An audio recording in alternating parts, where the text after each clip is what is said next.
So, dude, you a Detroit boy? For the most part, yes. I grew up in Detroit. I mean, went to school, went to high school there, went to obviously CCS, worked at GM there. I'm actually uh I grew up in the house right next to the General Motors Tech Center is. So yeah, Wow. I've been in California for the last 18 years, 19 years.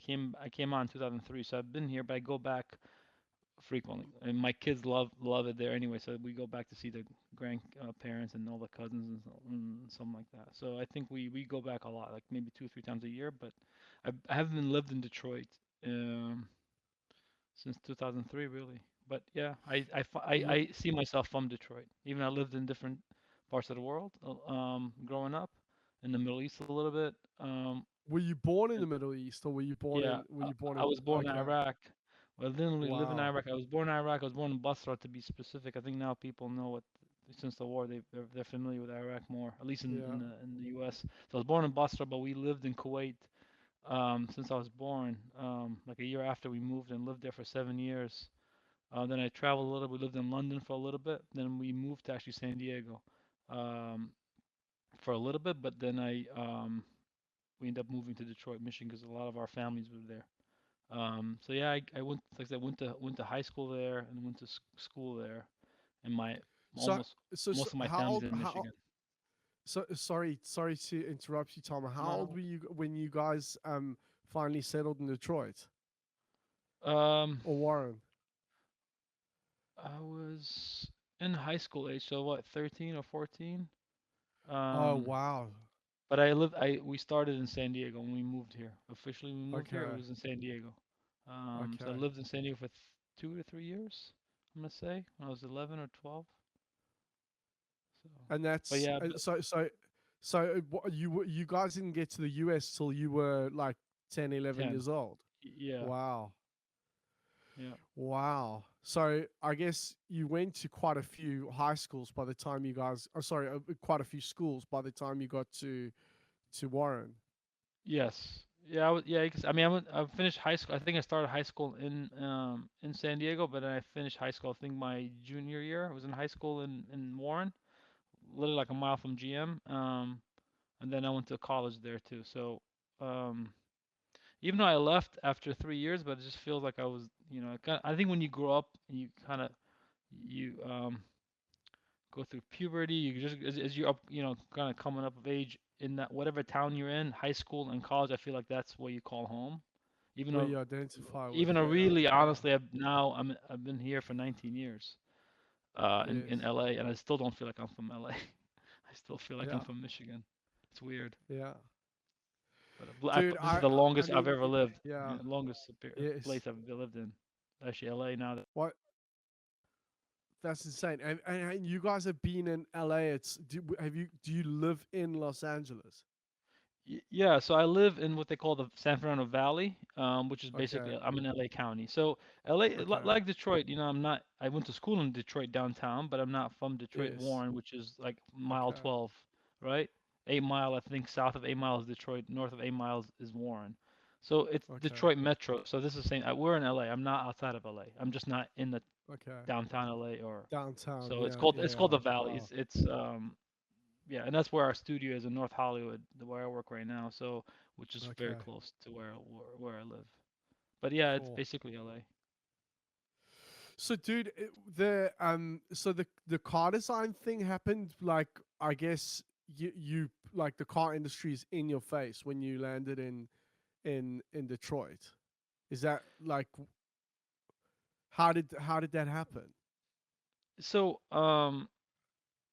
yes, obviously, so the big three are very dominant in Detroit. So I think the GM town, Dearborn, which is on the other side of Detroit, is at Ford Town, and I think Auburn Hills, you can say Chrysler. Um, just growing up, yeah, people very kind of uh proud of what kind of cars they drove. So there's like a Chevy and Ford, all that stuff. But the car design world, the car design stuff, really like a lot of people my age, my generation. I graduated in the late '90s, so we didn't know that was a thing until I found out that was a thing. So really, that didn't happen until I was like 17. Well, I found out this is actually a job and that's all I want to do. But it was a funny story because it was my art teacher in high school when I was 16 or 17. I didn't really know what I wanted to do. I had good grades. My dad is an engineer. He's kind of a mathematician engineer guy. Even though he kind of he's a really good painter, but he's more on the engineering, math. So I didn't know what I was gonna do. I thought maybe gonna be an engineer. I had no plan, but I was always good at art. Obviously, like cars, just being in Detroit, we used to race cars, all that stuff. But I wouldn't say I knew what I wanted to do. So one day she had told me, you know what, you need go down to the school called at the time it was called Center for Creative Studies, not College for Creative Studies, but CCS. She said, CCS. go down to school in Detroit. She gave me a actually hall pass. So during school hours, I drove down. And I think like most people my age, when we came across the senior show at the time, 1996, I think. And you see these models, these scale models, and you're like I think I'm sure a lot of people Yeah. have interviewed it said the same thing, and you're just like you see a glimpse into the future, so you're like immersed in this like world that you didn't know existed. And since that day, it was like that's what I want to do. You That's knew. what I want Yeah. to do. I have Yeah. no idea. Yeah. I have no experience, no car drawings, but that's what I want to do. So I went back, and since that day, since that moment, that's what I wanted to do. So it didn't happen Wow. when I was younger, just because I think there wasn't a lot of awareness. Only a few schools, I believe, a school in Miami, in high school taught car design, industrial. Now, obviously, it's a different story. There's a lot more awareness online, all that Yeah. stuff. But back Yeah. then, only if you knew someone or you just happened to be in that school for those senior shows, and that's how for me everything changed. Well, dude, I was just, I mean, for me, it was a similar story as well. I mean, I was still in high school in the late 90s, but I it wasn't until I mean I finished school even. It wasn't until I was 19 that I discovered that like there was this thing called car design, you know. So it was and I felt like in hindsight I always feel a little bit stupid because I mean it's got nothing to do with your you know your mental ability, but I just never ever came across it, you know. And so many people in my school and guys that I meet in industry were like, yeah, I knew that like car design was a thing since like I was 7 years old, you know. And I'm like, wow, Yeah, you know. I must say they're probably a little younger, or there's a very unique story because I think I will say that when I was started CCS, I was 17, 18. I was on the younger side, so that's not a normal age. Usually people are in that age. Anything art center too, a lot more mature kids go in there. So maybe kids have done a program somewhere else, that took engineering background, or just I don't know. It's also so expensive, so maybe. But they were on their 20s, so maybe they had a little more awareness from their stuff. For us, if you're out of high school, in my generation, it's kind of a rare thing. Um, I think you just like I said, unless you just picked up car magazines, but yeah, even then they didn't talk about that. It was almost everybody thought it was an engineering type of job or a job that just didn't know existed. You know, um, this is the late '90s, so Yeah. And and I guess yeah, I mean for you it was a no-brainer, you know. There was I guess it was either Art Center or CCS, and it made more sense to study at CCS just because it was closer.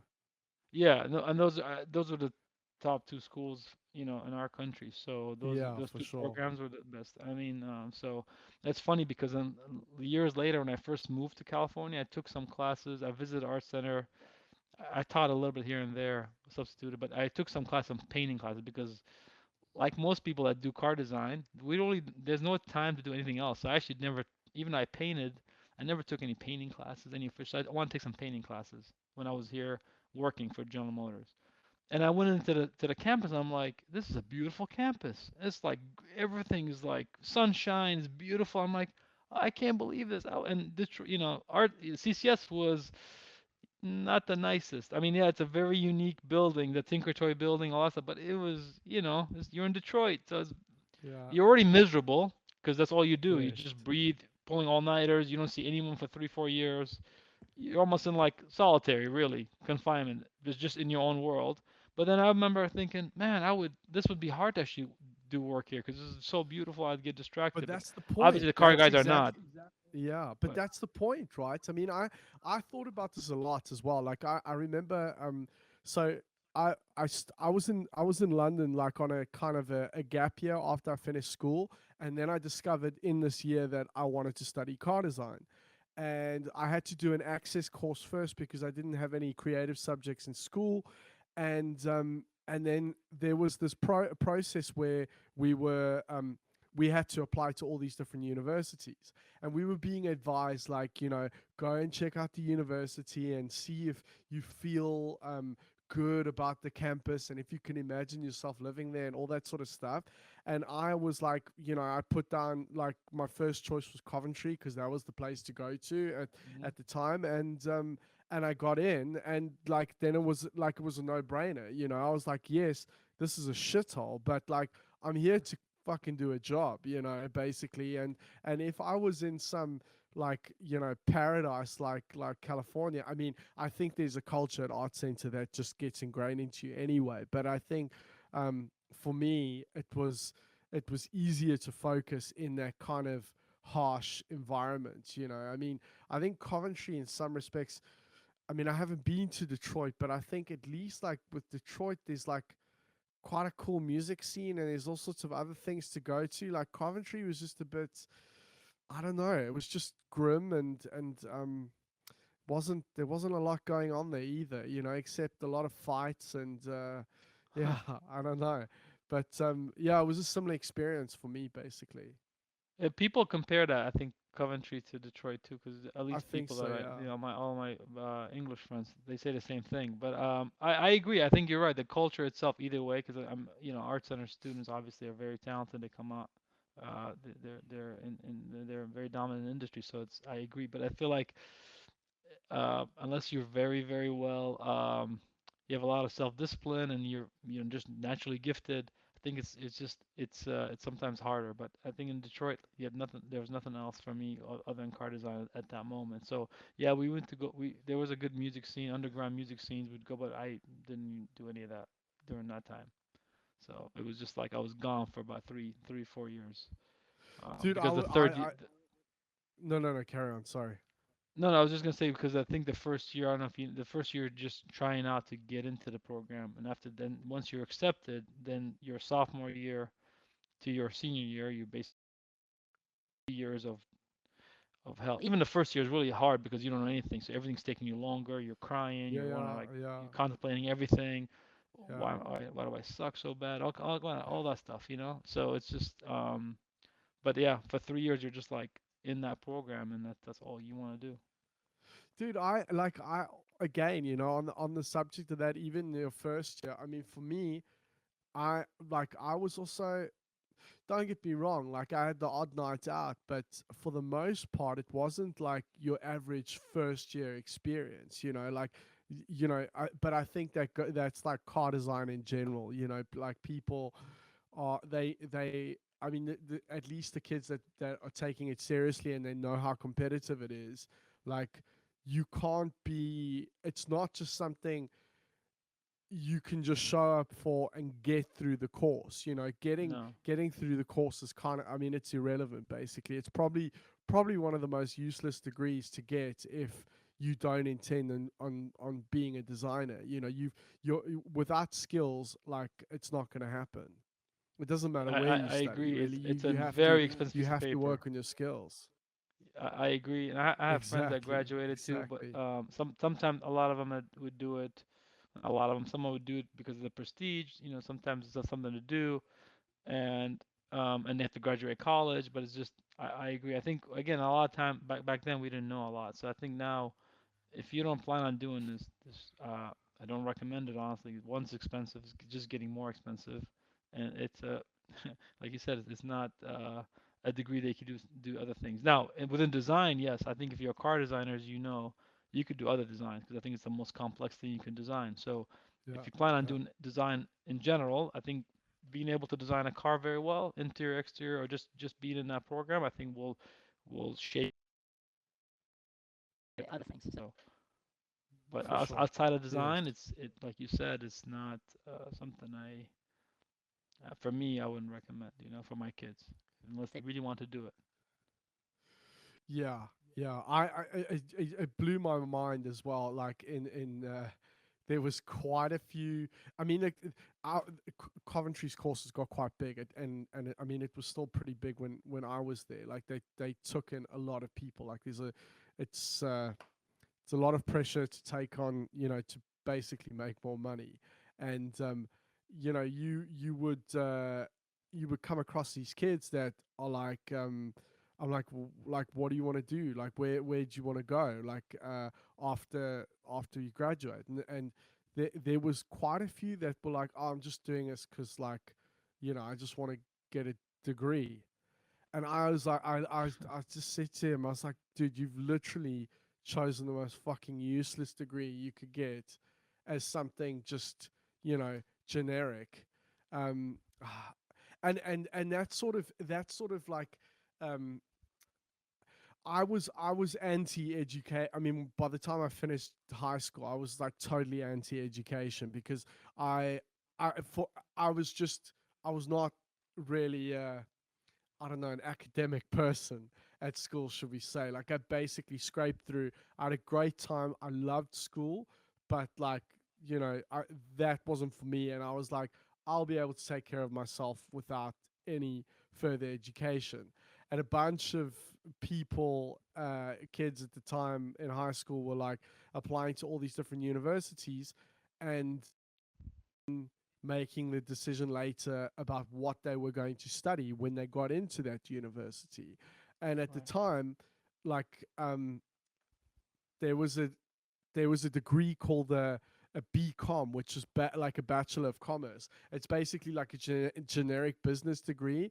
And again, a bunch of kids studied this, and they even finished, and then they were just like, they still didn't know what the fuck they were going to do. And then of course, there was a bunch of them with the same degrees, and it, it I would never ever recommend somebody doing something generic, just because it's gonna Yeah. increase your chances of getting something. I'm I'm not into that at all. Well, unless you're born rich, filthy rich, I don't recommend it because I think a lot of I still think there's a little bit of stigma with that you have to get a degree, and I don't, I think you listen to a lot of people nowadays, entrepreneurs, Gary Well, Vee, now it's obviously, yeah, changing. Yeah, yeah. yeah, So yeah. there's a little more awareness. So I think uh, unle- school is good if you need to uh, gain a certain skill set, especially with arts. Like obviously our degree is useless, especially CCS. The degrees was pretty useless because it was a bachelor's in fine arts, a BFA. At least at arts, then you get a BS, which is bachelor in science. They're both BS, Bullshit. but at least there's something there. But and like you said, it's just a skill set. So if you can somehow, and unfortunately we can't hire you. Like big OEMs cannot hire you unless you have a degree, I believe. So you can't just be naturally good and learn, which you can totally do Right. nowadays, from just Yes. copying Instagram influencers, Yes. YouTube, your podcast, other, a Yes. lot of information. I believe we can't hire you, at least in the U.S. without a degree. So you still need that degree, unfortunately. But um, it's very something's very hard for you to learn. I think outside. Again, a lot of stuff you learn, like almost everybody says, it's not in the class, it's from your peers, and then you learn everything on the job after. So it's almost like it's not Right. like they're teaching you how to do any of that stuff. You learn by the Right. level of competition in the class. Um, Yeah. but that environment where you're getting the best of the best, especially when I was going to school, like I said, in freshman year, you have like 300 ID kids trying out for this card for transmission design, and I think they only the time they were taking 22 up to 22 kids, and throughout those three Jesus. years, 22 kids and maybe 16 will graduate. So if you had like a 16, 18 graduating trans class, we called it, that's a big class, or 20. Between 14 to 22, and even then, maybe one or six will get a job. So the competition is really, really high. I know, Wow. uh, I don't know how it is now. I know a lot of people are saying that the classes are getting bigger. There's a lot of obviously they have to make money, sponsorship, all that stuff. But I think that was an important thing because you're getting a lot of people that's all they want to do, and it's very competitive. There's very rarely somebody that didn't, at least when they made it, wasn't into it or was just there for the ride. Now, Yeah. some people Yeah. were just more naturally gifted.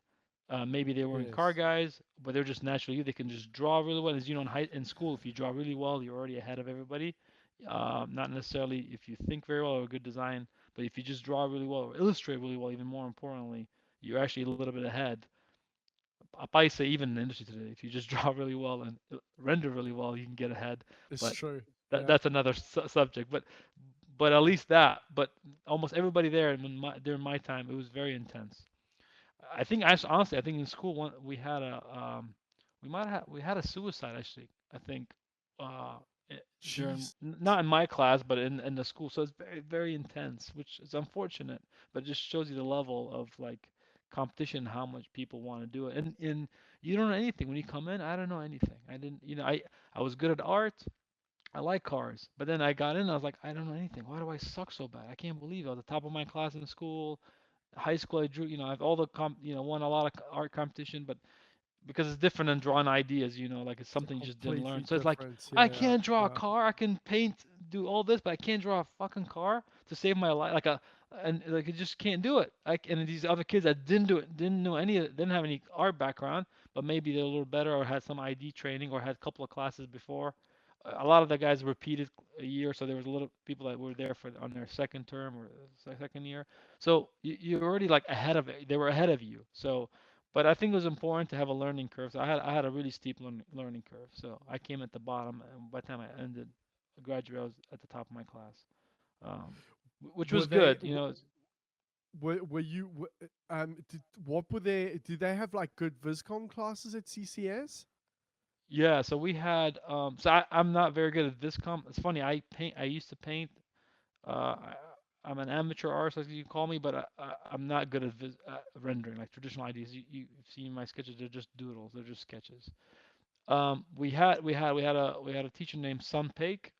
Was really really good. It was kind of like very Sidme type rendering, almost like a lot of backgrounds, environment, lighting. We had a lot of all that stuff. So we took Viscom. Um, yeah, we had all kinds of we after you draw on Canson. This is before the. I think my year was the year we started doing tablets. We had Fractal Okay. Paint back then. It wasn't Photoshop and Fractal Paint was the two kind of tablet based programs. So this is like early 2000. So so in the late 90s, no one did that. I think it was all Canson, full Wow. side drawings, that kind of stuff. But I honestly my thing was just more sketching. I used to just sketch out. So my graduating presentation was a lot of sketches, and it kind of stood out at the time because everybody was doing flashy renderings. And I was I didn't really have that. I could do it, I guess. I just maybe didn't like it, or just didn't understand lighting as much, or I don't know what. I liked sketching more, like doodling more, and then to this day, that's all I do really. Tom, I was going through some of your work, and your the sketches that I know you for, which is your style now, that's not something you always had. Can you tell me a little bit about how you developed that? Yeah, so a lot of the stuff I have right now is obviously digital. So I tried my goal when we transitioned from paper to digital, my goal was always to make my digital look like paper. Right. So I always drew with a grainy pencil tip. I was creating my own brushes. I'm a painter, I guess. I'm an artist, I guess if you call it. So a lot of stuff was kind of artsy, watercolory, that kind of stuff, which wasn't really traditional ID, so it wasn't as desirable as the I would say the prototypical ID drawing, like very tight drawing, ellipticals, and then traditional rendering. I didn't really learn that, so I had my own style. So I was always a little bit artistic in that, but I always had sketches. So to this, just because the medium changed, but really the approach was always the same. So I just do a lot of pencil, a little bit of color. Um, it's just because I started posting late. I really am from that generation where I just didn't do anything online. I didn't post. I just started doing it. A lot of my friends were doing it.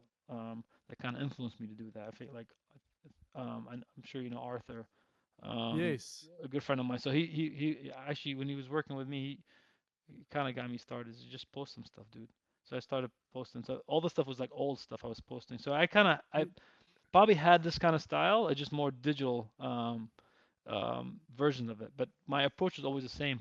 It's just the line work is key, and everything else is underneath it. Now, throughout my career, to digital. We had to do renderings, especially working at GM, a big corporation. They want flashy renderings. It wasn't until now that I started bringing back my sketches, which became more acceptable.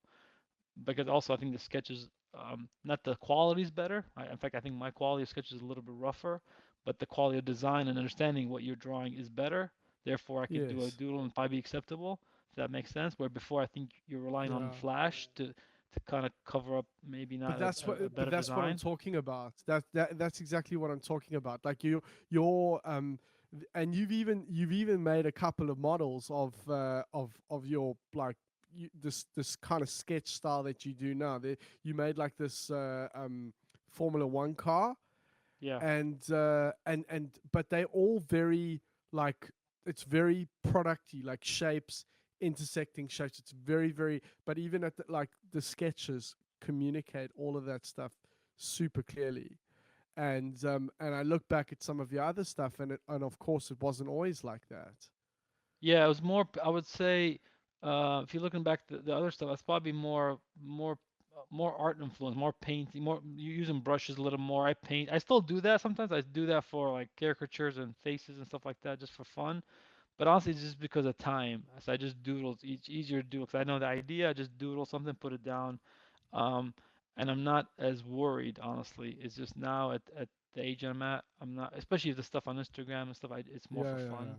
yeah, yeah, But even my yeah. professional stuff, honestly, and the stuff that we're showing for all the cars that we were just revealed, I'm just doing draw. I'm not worried about the drawing looking perfect anymore. I just do it because I think I'm trying to communicate an idea.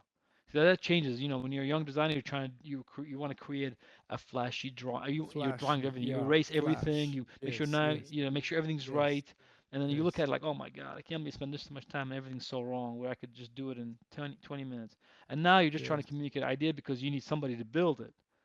So yes, that kind of yes, changes, yes, you know. So that maturity yes, comes later, and the confidence comes with it.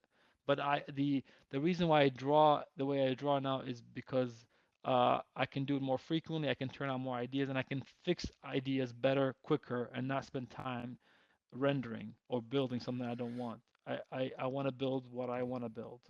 Oh, I want to right. arrive at the final design what I want, not because this is what I have and that's all I have. So if I can draw Yes, quicker, even though the drawings are pretty rough, as you see, the chicken scratch are not anything special, but I'm just reiterating, ideating to get something better. Trying to perfect the design more, or at least search for a better design and Y- and um, and honestly, I actually like it. I always drew 'cause in fact that was kind of the knock when I was younger. I probably sketched too much, but because I didn't know anything. But now that need, because I like sketching for me like a lot of people, especially at my position now, it's therapeutic. I do it as a therapy. So because I enjoy the process more. Um, for me, it's therapy, but also I think you can basically work out design much better because you're not spending a lot of time drawing something. I still enjoy the other stuff. I would like to paint. I still like to do the other stuff. The earlier stuff was probably more entertainment based because I had stuff. I never showed design stuff, car design. I was a little more insecure about doing that. Plus, in my generation, again, I would probably credit a lot of my other friends that did it more. They were more online much earlier than me. Even the people that yeah. came after me, they were just online quicker. And then now it's just part of our expression. Like our social media profile is our profile. So I would only show stuff that was non-car related because I was worried about confidentiality and you're not supposed to do that.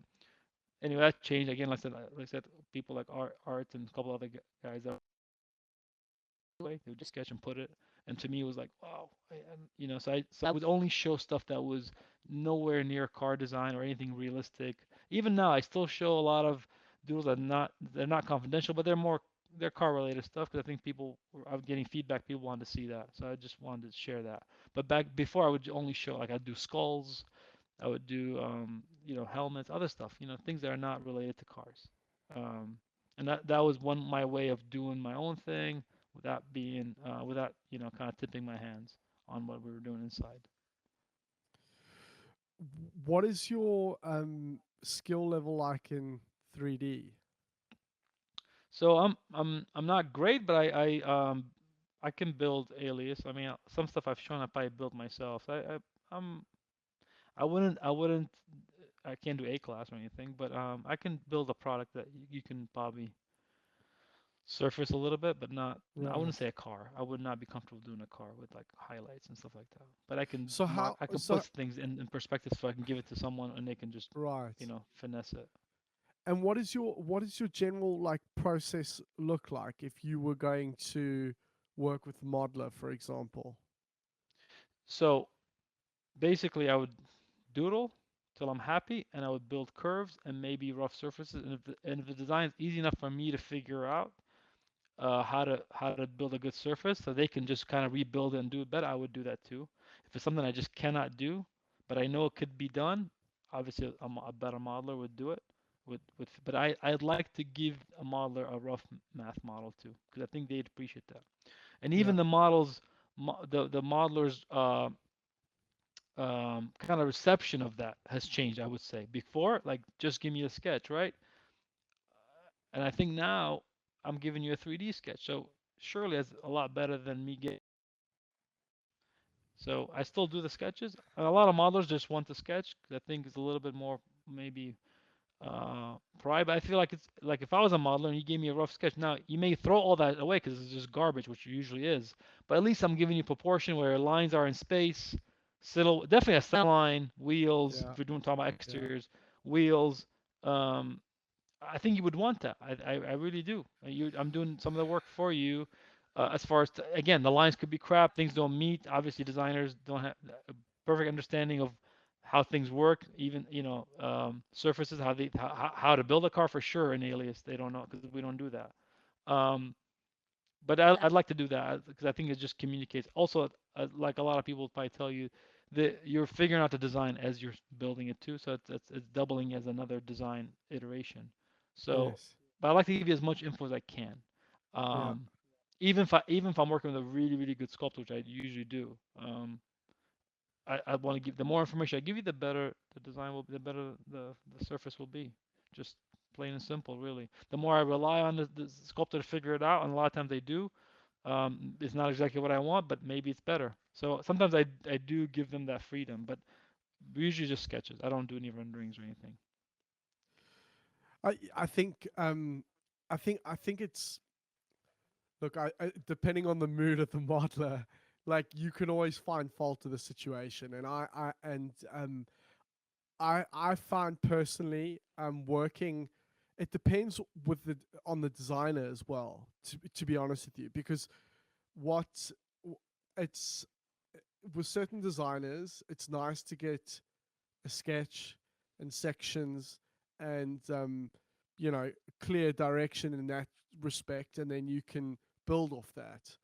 Um, and with others, you know, you can get a pretty accurate like rough model that you can basically use as a starting point, and all the proportions have been worked out, and that can be also super productive because as you said, you know, you've a lot of that stuff's worked out, and it kind of minimizes the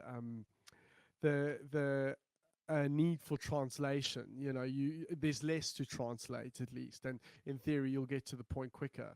Um, but you know, there's exceptions to both things. You know, um, there's I don't know. It depends. You know, as I said, it depends. It depends on the modeler as well, because like I'm primarily a concept modeler, so I I kind of enjoy finding the design as well. Right, That said, you know, if we've got 5 days to put an exterior together, I want as much information as possible, and I want shit as like if I'm gonna be, you know, and if there's like this insane time pressure and a certain expectation with regard to quality of highlights and all that stuff, then you know there isn't time to find a rough idea that you know Johnny right, might have. You know, we Johnny's got to get his shit together, right. as I've got to get my shit together because we've got a very limited amount of time to execute. So um, it totally depends on the situation, I think. No, I agree with you. I think it depends on the modeler's kind of skill set, how quick they work, also how they're open to just maybe taking something and make it and then finding it, or just building exactly what you want. time, and honestly, also depends on the type of design you're doing. So I Yes, am very agile, but I like to lean on my modelers because they save my life. So the more they can do, to be honest, not because I don't want to help, the better because they're better at this than me. So basically they're also my designers. Um, so like the three cars that we released, a lot of the modelers are doing the work. They're my lead designers in some ways. So dude. That I heavily rely on them. They are like my lifesavers, really. So, and I think dude. the That more you realize that as an older designer, the more you utilize your modelers and the skills, their skill set, the better you'll be. Well, I agree with that totally as well. I mean, obviously, I'm biased because I'm the modeler, but it's so true. I mean, there. Don't get me wrong. There are designers that are absolutely brilliant at knowing and understanding form, like to a very high degree, and they can articulate exactly what they want, how they want, and they kind of have a clear idea of how it's going to turn out. There's always surprises, no matter how experienced you are. But I think again, it's something that comes with experience. Um, but more often than not, somebody that is building and sculpting all day, every day, and has been doing so for 10 Right. plus years, you know, you you're not going to get better than that, and you should take No, advantage of that. for You sure. should really, really take advantage of that, and um, I mean, as you said, sometimes you have an idea and you want something, and you give it over to a modeler, and they might build something even better than Better. what you had Hundred anticipated. percent. Yeah, And you hundred should percent. totally run with it. Absolutely. The best. Listen, when you I never really had a big ego to be honest to begin with. Even I graduated top of my class. I came. I always thought I still to this day think my work sucks. Like the imposter syndrome, right? That a lot of artists and creatives have. So I still have Yeah. that, and I think it's a good thing. But Wow. the more you can check your ego out and if the final product looks the best, everybody wins. So in the process, you should Exactly. always do that. Exactly. And for me, I find success in that. Now, if I have to do something, I have to do it. But why when somebody else can do it better? And like especially with like with corners and turning the corner on a fender. Yeah, I Yeah. drew it that way. It looks like it could work because I'm a good illustrator and I'm a con artist. I can like make it look like this is believable. Yeah. There's some people are better than me because they can render better. So it's like, wow, this could be built, but it's probably not gonna go out this way. And the only guy that No. knows how to do it is the guy building it, and he may not know until he builds it. So That's the nothing thing. is set That's in the thing. stone. Yeah, That's why it's made of exactly. clay, and that's why the pencils are pencils and obviously tablets are cheap. You can just erase. Nothing's set in Right. stone. So you should never ever have a lot of you shouldn't be principled too much in terms of how everything's executed, in my opinion. Now, Absolutely. unless there's a part of the concept where you need surface to be folded this way because that's the part of the the aesthetic you're trying to convey. There's always a way. There's a thousand ways to skin a cat, as we say here, right? So, um, but again, I rely a lot, especially during COVID. Like some the short car we just unveiled, a lot of that was done during COVID in digital, and we milled and we actually fixed a lot of stuff in clay as well. But a lot of that was heavily done in digital, and my lead modeler Inan was honestly more important than I was on the exterior. So if he was gone, this would not work. So Shout out to none. yeah, non-you. So plain simple. Again, the clay guys as well. Jamie, Neil, Rob, a lot of team. Obviously, that's why I always say the digital model is only a $3 bill, as we say. I don't know if that basically it's milled in clay and then produced. So Right. it's important, but the ultimate validation tool is still the clay. I'm very heavy on the digital side just because it's speed. I'm doing multiple projects, managing multiple projects. During quarantine, obviously that was huge because we kept going. But the clay is the ultimate validation tool. Depending on the project, depending on the surface, depending on a lot of the scale, some of the cars we're doing is they're getting bigger and bigger and they're more producty. I don't think you want to be dragging surfaces and changing heights, roof heights with just clay. So why not just use the tool to your advantage? And this is no pun, no, it's not an insult anywhere. I'm a tool just like you. Everybody, we're all tools in the entire process. So use the tools to your advantage and based on the project, based on the actual objective of the project. So, but I do use my sculptors a lot for sure. Uh, Tama, what is your experience like with Gravity Sketch? I so when we first started, I think do you know Sydney Hardy? I'm sure you know him. I do, So yes, yes. we He was had on him. the He was a podcast actually. oh, was he? Okay, cool. Yeah, so Yeah, he fuck. when Actually, hold. Sorry, he works in your studio or he did. worked for yeah he worked with us. Yes, he was an Right, intern. He was our intern, right. and then he came back. We hired him. He was the one who introduced us to Gravity Sketch. I tried it a little bit. I think some of our guys are using it now. Some of my guys use it, but not as much. For a little bit, we used it for a little bit, and I didn't. I haven't used it. Um, my I'd like to use it. I think I heard it's really nice. It's great, especially spaces and interior and trying to get the interior exterior. Um, Yeah, we have that program in our arsenal here, but for me it's more even and he even taught me Blender. And I still haven't learned. That was years ago. He taught the Blender version that Sydney used to have was like the old one. Now the kids that are using Blender is like unbelievable. Almost looks like Maya, where the rendering dude, tools is ridiculous. it's so insane how good it's got. I'd like to learn that to be honest, because I think I'd like to, because I like form. I like shapes. I like to play around. So I think I would like to learn that. But I only know Alias, VRED, Keyshot, Photoshop, and just pencil. I'm not um, very skilled in anything else. Dude, And it's just funny. those I barely know to be honest. Pencil and paper is it's kind of my the top of my skill set.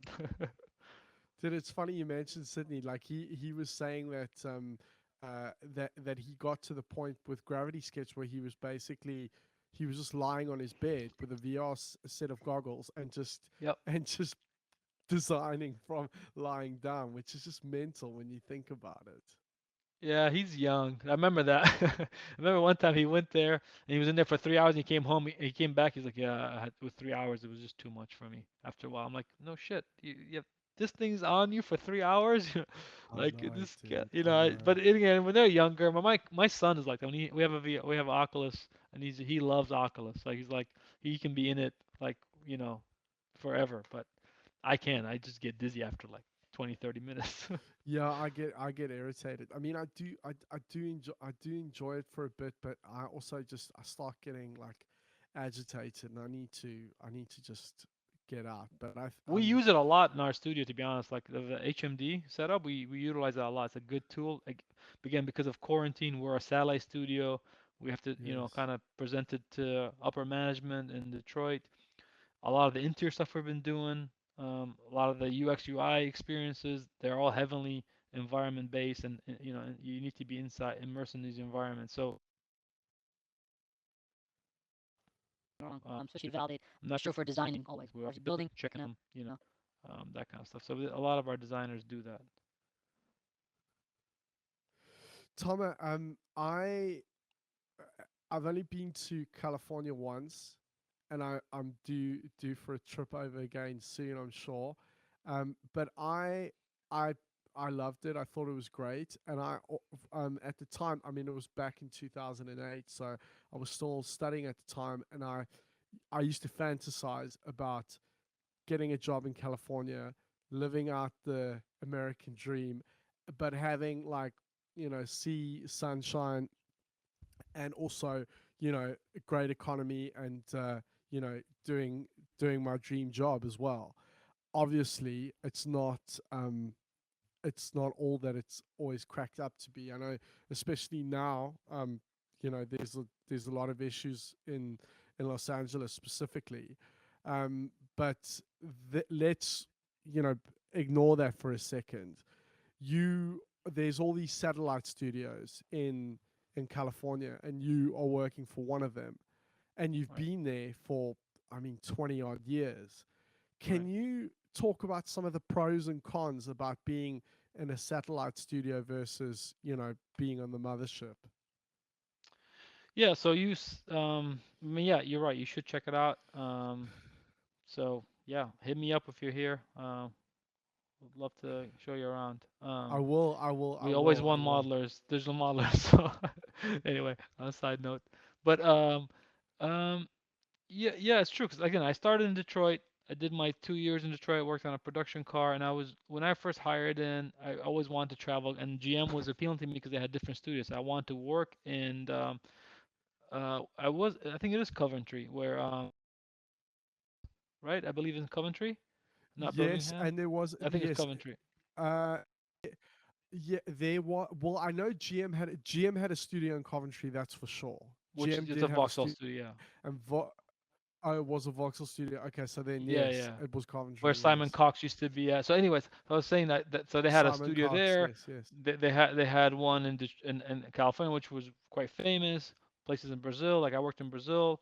But I want to travel, so I want to be inside. So being in the mothership is important. To be honest, I think just hiring into a satellite studio, like a lot of my designers now, it's great, but it's good to always visit. So it's always, and I think a lot of people from DCC, So that people know you. Yeah, from yeah. Volkswagen in Santa Monica, it was just good to go back to Germany. So it's just always good to be there. So Yes. so that's the con. You're disconnected a little bit. Having said that, we're a Yeah, satellite studio. We're also an advanced studio, so we want to show a different perspective. So it's almost good. Ignorance sometimes is bliss, right? So it's good to not know what yeah, everybody's doing. But sometimes, as you know, it's a competition. The more you know, the more you see where things are going. It's good to always kind of be connected back and forth. The yeah, the pros are obviously you just mentioned them. You're in California, sunshine. It's even though you're really working most of the time. I'm there, but if the first couple of years I was working, and I don't think I went to the beach. So I think that was the perception from the mothership that when you're out here, you're just sandals and this and feet in the sand and just sipping margaritas and at the beach. Which I do that all the time, but not uh, while you're working. But so that is the negative. That there's a little bit of resentment, as I think if you worked at a salad studio, whether it's some of these salad studios are usually a little more kind of exotic places. There's a little bit of that, so you have yeah, to always have to prove your worth, prove your existence, prove why you need the company to supply this much money for this little studio in in this beautiful location. Um, the cons just alone living in LA, as I think I'm pretty sure Germany's pretty expensive, but yeah, LA is pretty expensive. Traffic is it's got horrible. expensive. Yeah, yeah. LA's If you got have a really growing expensive family, stuff. Yeah, right? yeah, So that's definitely the cons versus being in Michigan. Like you can get a bigger house. It's a little bit cost of life is cheaper. It's a little more just you just do especially if you're like I said a growing family and if your wife it doesn't work. So that's just California in general. Any kind of desirable place to be honest is just expensive.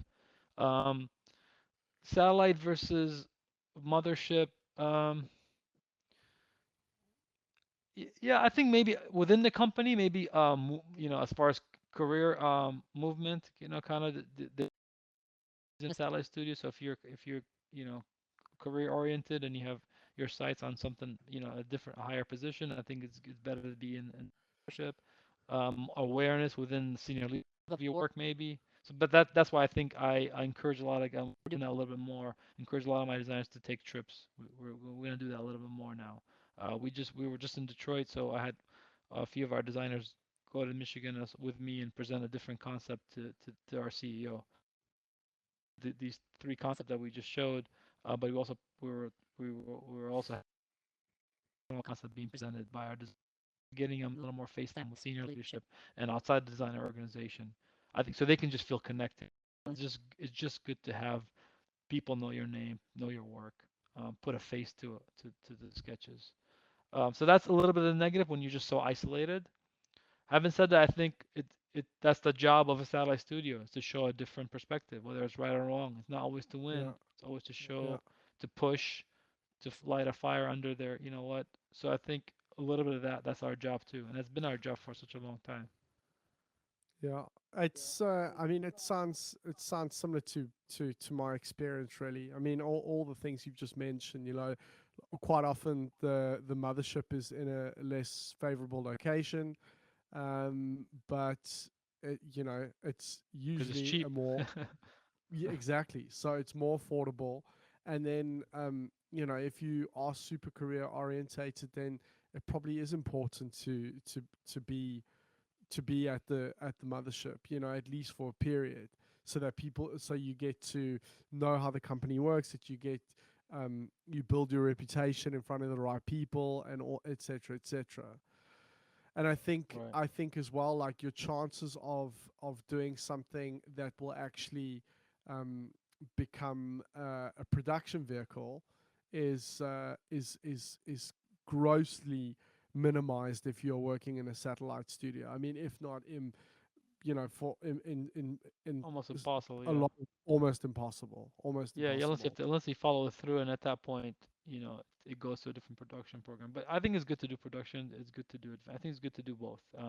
I did production in Brazil for General Motors, so that was a different level of production. Yes, Because you know, when I thought 17-inch wheels on a production car was small, and you go to Brazil, that's like a show car. They're doing yes, yes, 13, 14, 15, and especially yes, from the ground up. So that was a good experience there. So it's just good to travel, to do different, to learn different cultures, but also, and I did it within my company because my company has different spots. Worked a little bit in Australia, building some show cars there.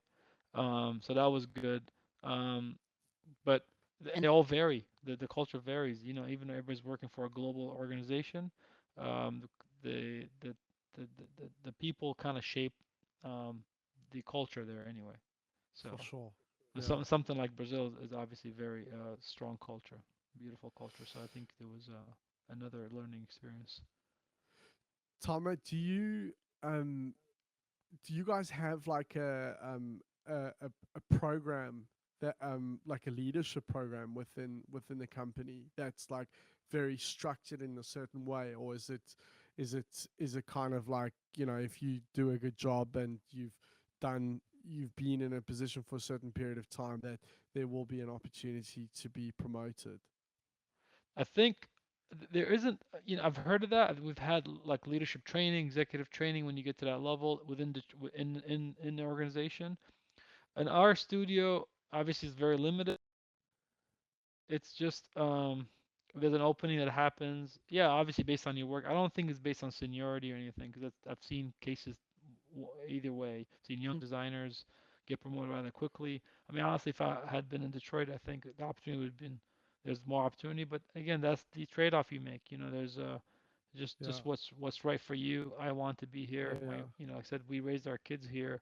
My wife's from Michigan, so she always loved Michigan, but now she's been in California for such a long time. So she's kind of, you know, that's her home is here, so our home is here. So it's a trade-off.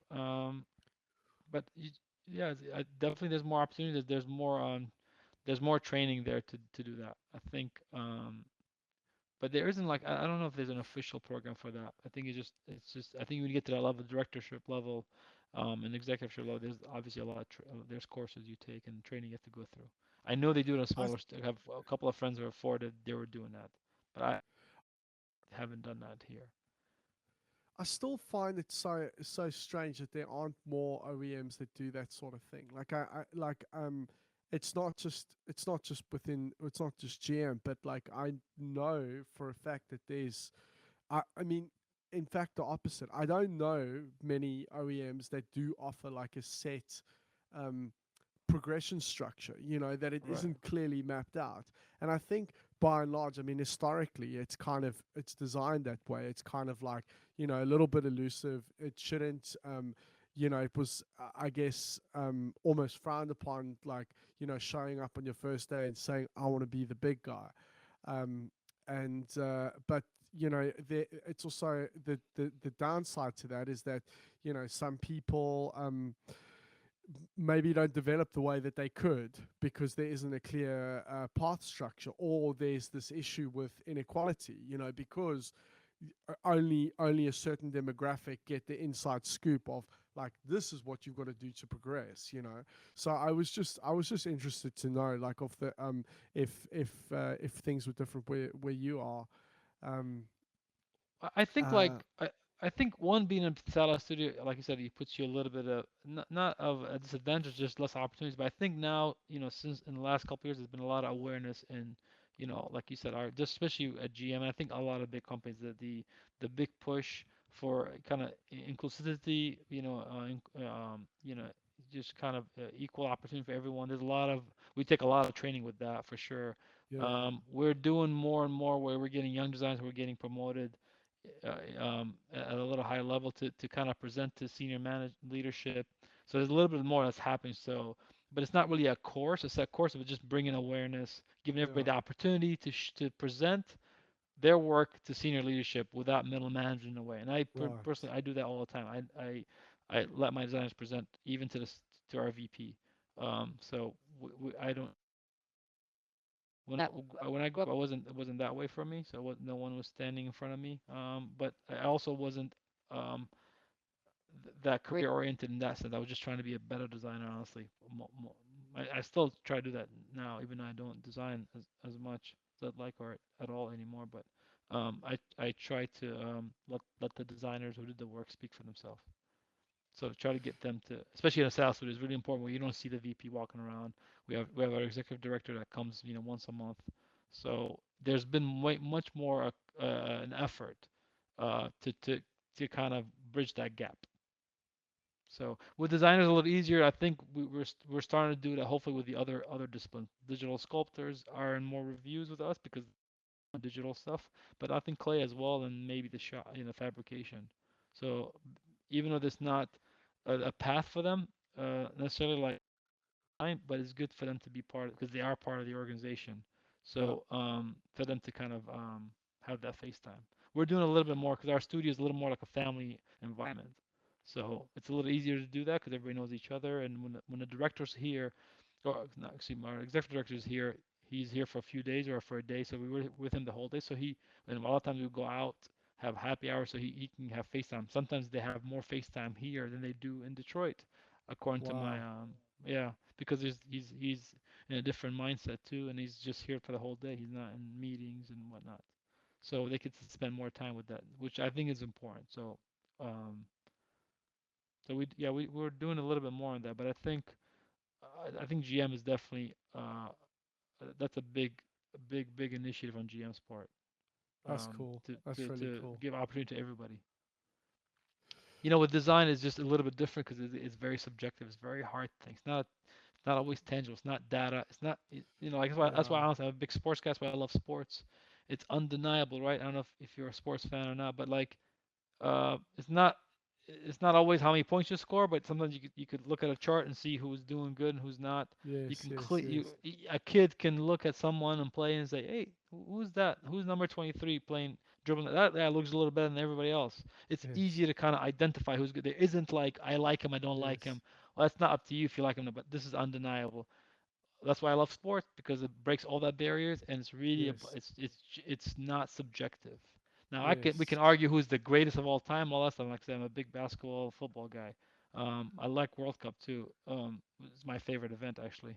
So that is easy to identify. Design is not unfortunately always the case. So it's always a lot of promoted. Why does this get chosen? It is subjective. Having said that, I think we've been in the industry for long enough. We can identify a good design or not. I think there's Right. still some fundamental, some structure. We can Yes. disagree on if it's the right thing to do, or but I can look at a sketch and I can honestly, objectively say this is good and this is not.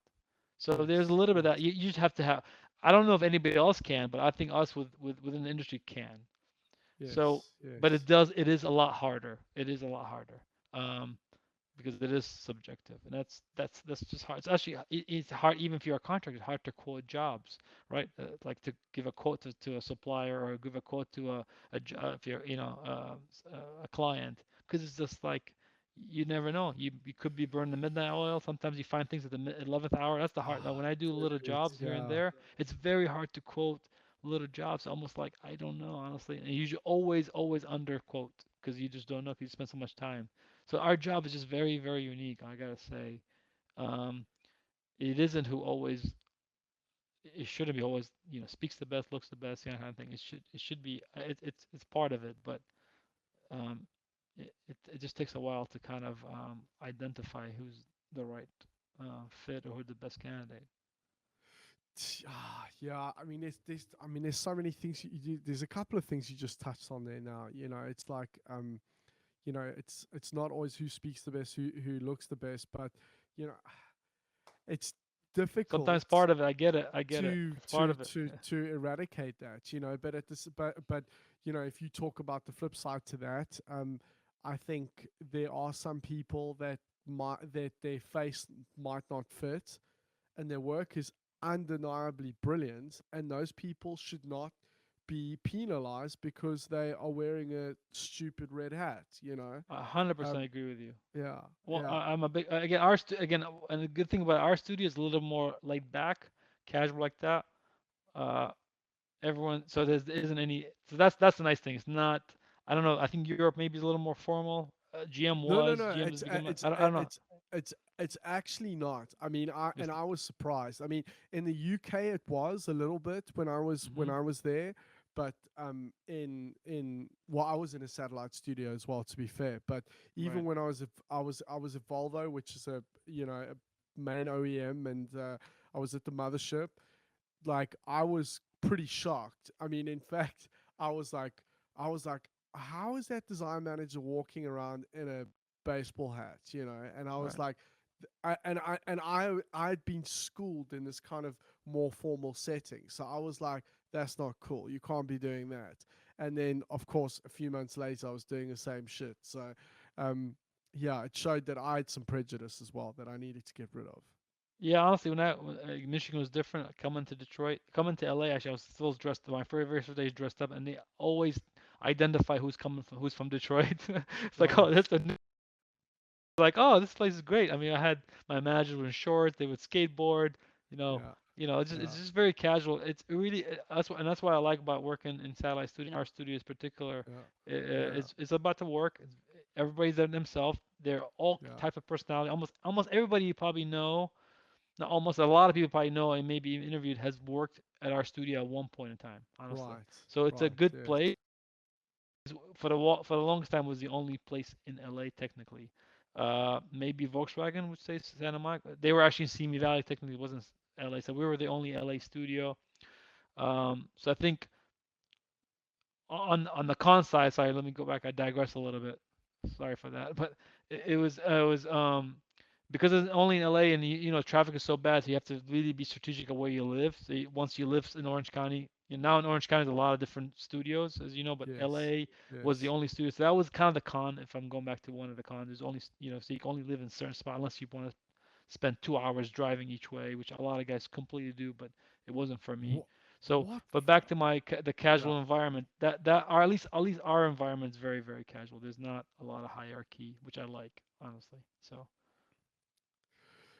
Tom, I get the impression that you are still kind of pretty hands-on, although you said you don't get to sketch as much as you like. I mean, what does your day-to-day look like? well, because like all the projects that I'm managing now, obviously I'm managing, but because I was still hands on because of the three show cars that we just unveiled, the Halo portfolio that the inner space, because it's an ongoing project. It was Yes. started like 2 3 years ago. The other two that really weren't shown because they were supposed to be shown at CES in 2020, but they were virtual. The inner space was supposed to be shown this year, but it was virtual. So I was still involved in that. So I'm still a lead designer and a design manager on that. But Beautiful car, moving, by the way. Yeah. thank you. So moving forward, um, yeah, I don't.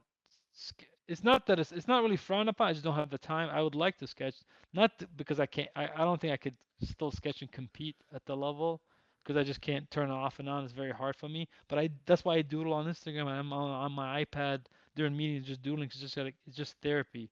But my day to day is honestly a lot of meeting, design reviews. Like I said, tying up loose ends on some of these projects, like these three vehicles, which are always ongoing. And then yeah, we have multiple new projects that we help out in Detroit or our own initiative inside our studio that we want to create. So it's a lot of media, unfortunately.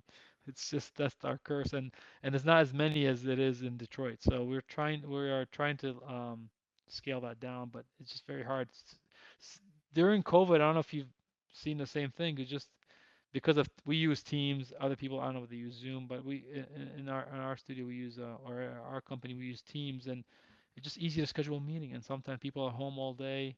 They're just Yeah. scheduling meetings, so it's a lot of Yeah. meetings. We got heavier, and the initial kind of reaction to COVID was the over communicate because people were going, a lot of designers were, we're not from LA, we're not from the country, so I wanted to make sure it was communicating. There's a lot of, just wanted to make sure they're stuck at home. So we were over communicating in some ways actually, just to like Yeah. meetings and check-ins. Um, but when I'm in the studio, it's easier because there's a lot of drive-by communications we call. So that's much easier to walk around and see what everybody's doing. Yeah. We'll have like design reviews. Um, yeah, it's just a little mix, but no, I'm not like sketching like on a project. I'd like to sometimes, but sometimes I feel like maybe I should sometimes to influence. But I am very mindful of not doing that. I will sketch over somebody something if they need me, but I'm not. Uh, I'm hands-on on design, but I'm also I manage the guys. I just let them do what they want, honestly, and I just guide them.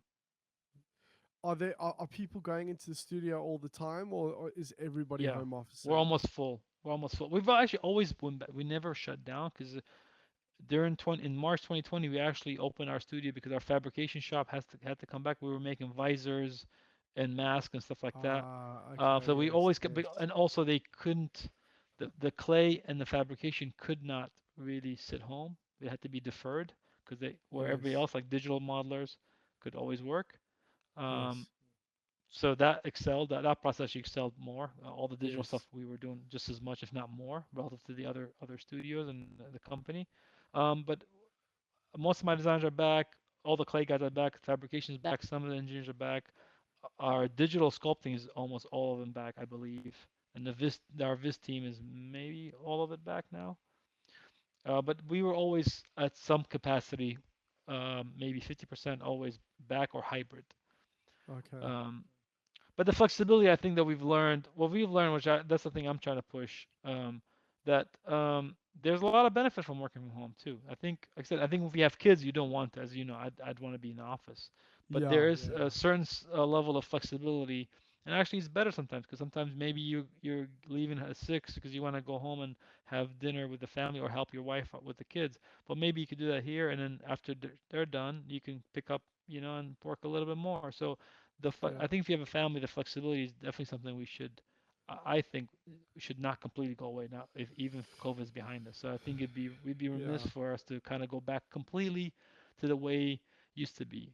I'm still trying to, in my opinion, trying to destigmatize the notion that if you're at home, you can't be productive and you only have to be at work. Because I think design is not a 9 to 5 job anyway. So a lot of designers are always staying late, doing a lot of work, and it's Yeah, not, and unless you're in the zone or you're in, I don't think you should be always at work working super late, unless you have something, you're doing. But same time you could do some stuff at home. So we're mainly back, but I think we want to keep that flexibility for whatever is needed. but dude, this is so on the whole, I think speaking from personal experience, I think if I was to if I was to have the option, it would be nice. I would like to be able to go into studio, but I would also like the full flexibility to work from home. Um, there can like they the thing that I found with working remotely is that we were talking earlier on about like try especially with I mean I don't want to say more so like sculpting a car than sketching, but it might be that you are trying to work something out and you could spend I don't know a fucking day trying to get a corner or a fender or a highlight on a body side to work, and you might at times like not have a lot of progress, right? All right. And you almost feel like it's another form of over communication. Well, somebody's going to download this file and or have access to what you've done, and you almost feel like you need to do more You're to insecure, because yeah. Yeah, because nobody's seen you sitting at your desk all the time, so you feel like, Yeah. fuck, I've got to kind of overcompensate for that. And that's something that is I think, all of us are wrestling with to a degree. No, I think no. I'm glad you brought that up. That's a perfect example. That's what I meant by I'm trying to kind of destigmatize that a little, that notion, because you could be sitting at your desk, punctual 8 o'clock in the morning, take your lunch at 12, whatever, work till 6 o'clock and do fuck all, right? Because not Yes, because you're not doing, you do absolutely. fuck all, and Yes. that's considered okay because I can see you. There's Yes. Sam with his red hat there. I can Yes. see him at his Yes. desk. Yes. That's Yes. okay. Come Yes. Friday when our Yes. review's there and you show me the same stuff, well, he was there working. Now, Yes. what if you were fucking off doing nothing until midday, walking your dog, taking care of your kids, and then all of a sudden, last 6 or 7 hours or last 8 hours, you pull something Killing together, and it. Friday you Yeah. show me something that I'm happy with. So what am I supposed to say? Well, Yes. I like what Sam shows me from home on Friday, but the week before he was there every day for 40 hours, and I don't like what he's doing. It Yeah. makes no It's sense, and I've been saying that for actually years, yeah. but now it took COVID for us because, like I Yes. said, it makes no sense. The proof is always in the Yes. pudding, Yes. and that's why I judge things in reviews, not your day to Yes. day. Now, if I see a pattern and I'm able to identify that, Right. I will step in. We have a couple of designers Yes. actually excelled better uh, during COVID because they were young designers. They're talkers. They get distracted at home because of that notion, like you said. They're Yes. overcompensating, so their workload and output was Right. higher. So Right. as far as sketching, now, Yes. I do exteriors, right? I'm in charge of exteriors, so I have to be I have to, when there's a clay model, there's no substitute. I have to be there, so it's a little different. Yes. But if you're a digital modeler, working on interiors, for example, even exteriors, yeah, the only thing you don't have is that me walking by, you can't get me. But honestly, me working, for example, with Non on this last show car, it was a lot of it at home. He would send me something right away on team. I would call him on my phone. It was just very seamless. I would sketch Yeah. immediately. He would go to pick up his kids sometimes. I'm fine. Like I'll work on it. So whenever he's ready, I'm very flexible with my time and Yeah. very generous with my time. But I understand because he's already proven to me that he can deliver. So I'm gonna give you that Yeah. benefit of the doubt and be flexible Yes. because I know he can. Yeah. Just trust in people, honestly. Again, younger designers, maybe that's not the best way to start them off. I think we hired a couple of guys during quarantine, so they wanted to come back because they want Yes. also, some of Yes. them are French. There's a lot of French sculptors and French. There's a French community in our studio, so it's good for them to learn the ropes within their own community and in their native tongue. So I was mindful of that. But some guys were just more professional. I think it takes somebody with a little more experience to be able to manage that. And if you have kids, one of Yeah. my designers, Yeah. Yeah. Yeah. a Yeah. seasoned guy who has kids, he's very efficient. But I look at it at the end of the day when we're reviewing, and that's how I go by, not really the Yeah. visuals. That era is still there, not just in our studio. I think, like you said, a little more old school, just like you had mentioned something about the perception and appearance of how you dress. It's a facade, in my opinion. We're a skill based business, and then we produce products. So you should just review the product. Not We're not in marketing, we're not in communication, we're not in advertising, we're not in sales, which I understand. All that stuff is appearances matter and the way you do things. But even that, I would argue, is it? Because Yeah. you see a lot of people disrupting those industries. So, like I said, you just we had one of the designers that I used to work with us. He was one of my main inspiration actually when I went to school. His name was Mark Maselli. He graduated in 1996. His actually senior model was when I witnessed that when I was in high school. What changed my mind. So anyway, we ended up hiring him later because he was like one of the guys I used to look up to. So he would work like few hours on maybe and crank out beautiful. Like he's just a sketch monster. Beautiful sketches always Ha- get picked. Always would get. He's one of those guys. And then we'd have other people who were there all day long. And honestly, he just would struggle. And then at the end of the day, the bosses are picking this guy's sketches. And it's like, well, so who's right or who's wrong right now? Who's doing it right? yeah. Who's doing it Yeah. wrong? Yeah. Yeah. You Yeah. tell me. Yeah. And Yeah. so I've used that example for years, but now I can bring it up again because now people, at least senior leadership and other, people in higher positions can see, look, if your output is great and actually hasn't slowed down, if anything went up, And I think it's just more comfort. Like if I see people next to me, I can just go talk to them, which is I agree. There's a little bit of that drive-by communication you could just do without sending an email. It's just a little more convenient. I've had people on my team who are hybrid and people who are at home and people who are at the studio. So it's a little bit more work on me to do both medium, set a meeting with that guy digitally, or I can just walk with someone. But it can be done. It's just honestly getting them in the best environment so they can be more productive, not the other way around. Because, like I said, life also happens. Life happens within, and within your design life. Your personal life is Yeah. being done. They're intertwined almost always, especially when Yeah. you're a little older. Tama, do you have anybody particularly that's like influenced you positively in the way that you do things, whether that's whether that's being a designer or a leader? So, it's a good question, honestly. I'd say a lot of people probably subconsciously. I don't know anyone like in particular, but like my dad, for example, as I mentioned, he's an engineer, civil engineer, but he's a mathematician. He's very like academic, opposite of me. Very good, very smart guy. Yeah, opposite of me actually. So, but he also is a painter for some reason. He actually can paint real, like realistic, oil paintings, and he had no previous or kind of training.